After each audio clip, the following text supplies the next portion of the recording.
10월 30일 말씀 묵상입니다. 오늘은 신명기 25장 11절부터 19절 말씀을 묵상하겠습니다. 하나님은 이스라엘에게 여러 가지 규정을 주시면서 오늘은 정직하라고 말씀하십니다. 사람이 보지 않는 상황이라고 해도 하나님께서는 늘 보고 계시니까 하나님을 인정한다면 늘 하나님 앞에 정직하면서 살아라, 이렇게 말씀하고 계시는 것이죠. 오늘 본문을 세 부분으로 나눠서 한번 보도록 하겠습니다. 11절, 12절부터 보겠습니다.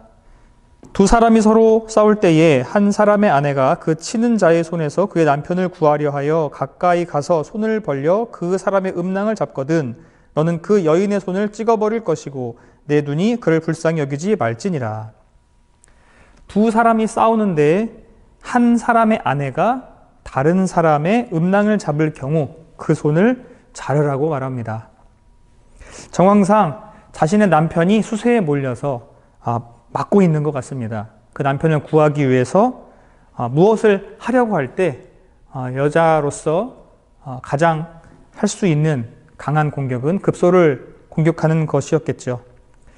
남자에게 가장 약한 부분인 그 음낭 부분을 잡으면 자신의 남편을 구할 수는 있겠지만 이것은 하나님께서 금한 행동입니다.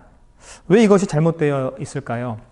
사람의 생식기를 망가뜨리는 일은 그 생명을 이어가는 데에 영향을 주기 때문입니다.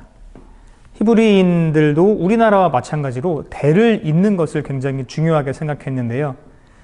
이 생식기가 망가진다는 것은 대를 잇지 못하는 아주 안타까운 결과를 낳게 됩니다.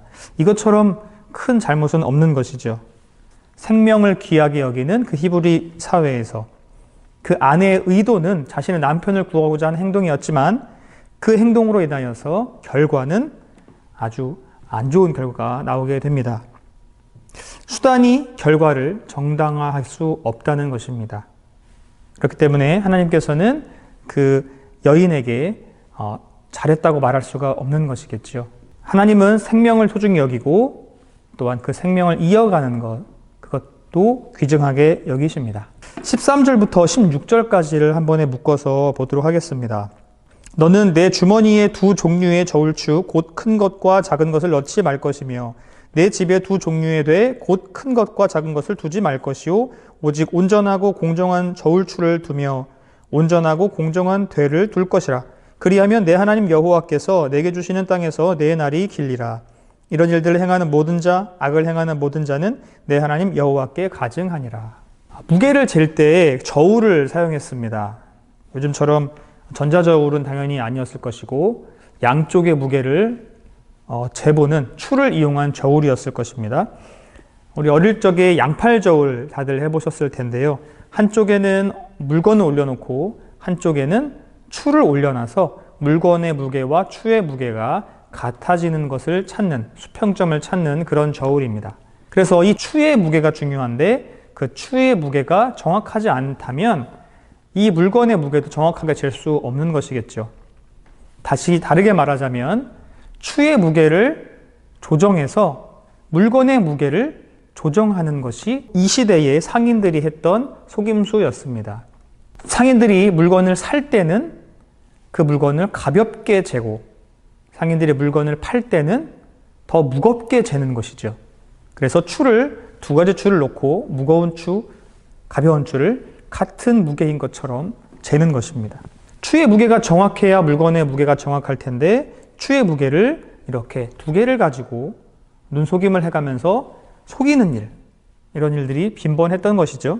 1kg의 쌀을 팔면서 800g만 주는 이런 식입니다. 사실 이 저울을 속이는 것은 오늘날까지도 계속 이어지는 상인들의 수법입니다. 우리 구리에 있는 농수산물 시장만 가도 이런 일들이 많이 있었습니다. 지금은 많이 없어졌지만 얼마 전까지만 해도 생선을 사거나 회를 샀을 때 그 무게를 우리가 정확하게 알 수 없었습니다. 바늘을 속이기도 하고 손으로 살짝 누르기도 하고 그릇에 물을 좀 담기도 하고 여러 가지 방법으로 무게를 바꾸는 수법들이 계속 있었습니다. 요즘에는 각자 샀던 그 물건들을 정확하게 알고 가라고 안심저울을 만들어 놓기도 했습니다. 그 안심저울 위에 내가 샀던 것을 올려놓고 무게가 맞는지 확인해 보라는 것이죠. 그만큼 자신이 있다는 거일 겁니다. 많이 바뀌었지만 여전히 상인들은, 장사하는 사람들에게 크고 작은 눈속임을 통하여서 사람들에게 자신의 이익을 더 뺏어오려고 하고 있습니다. 정직하게 장사해서는 돈을 벌 수 없다는 것이죠. 조금씩 속여가면서 장사를 하고 있습니다. 이렇게 사람을 속여가면서 장사하는 것은 하나님 기뻐하시는 일이 아닐 것입니다. 이런 사람은 악을 행하는 자이며 가증한 자라고 말합니다. 정직하지 못한 장사꾼들, 그 사람 자체가 나쁘지만 그들로 인하여서 이스라엘 공동체가 망가지는 것을 하나님은 안타까워하시는 겁니다. 이스라엘 공동체는 한 사람이 잘못함으로 인하여서 다 같이 타락할 수 있는 것이지요. 이렇게 남들을 속여서 장사하는 사람들은 공동체 의식을 가지고 있지 않은 겁니다. 그 사람과 나는 별개다라고 생각하는 것이겠죠.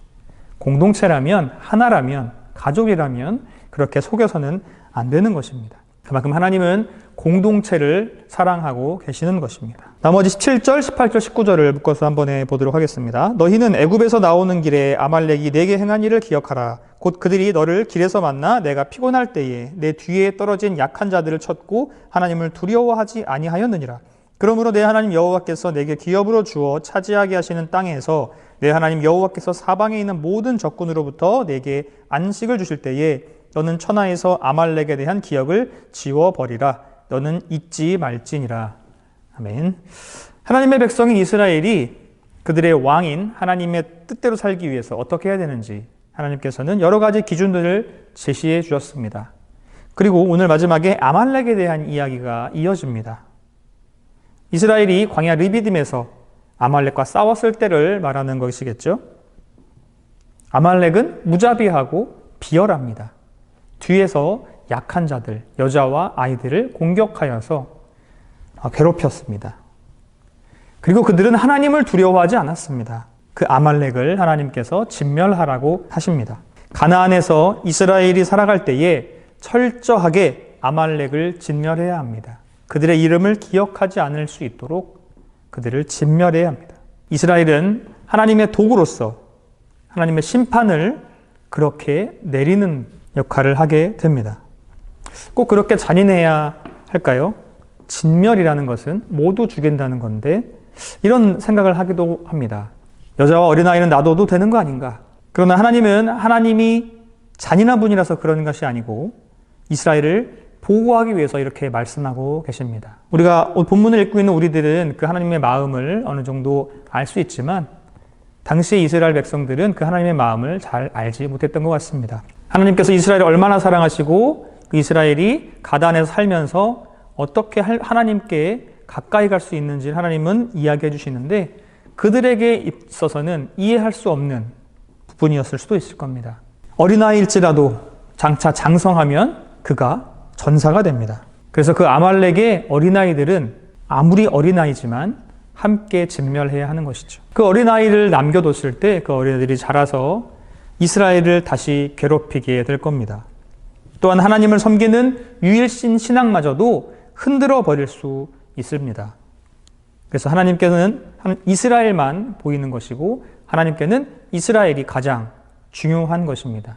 내 백성을 위하여서 모든 것을 통제할 수 있는 분이시죠.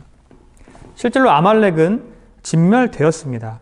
히스기야 왕 때에 시므온 자손들에 의해서 철저하게 진멸되었습니다. 성도 여러분, 오늘 이스라엘에게 주어진 규정들, 여러 가지 규정들을 통해서 하나님의 어떤 면을 발견하십니까? 공통적으로 발견되는 것은 하나님은 생명을 귀하게 여기신다는 겁니다. 오늘 본문뿐만이 아니라 계속해서 주어지는 이 규정들 속에서 생명을 존중히 여기는 그 하나님을 발견하게 됩니다. 사람을 소중히 여기고 또한 사람들이 공평하게 살 수 있도록 그 의로운 하나님의 모습들을 우리가 볼 수 있습니다. 본문의 시대와 오늘날 우리가 살아가는 지금 이 세상은 많이 바뀌었지만 그럼에도 변하지 않는 가치는 분명히 있습니다. 하나님께서 오늘 말씀하신 것은 정직이었습니다.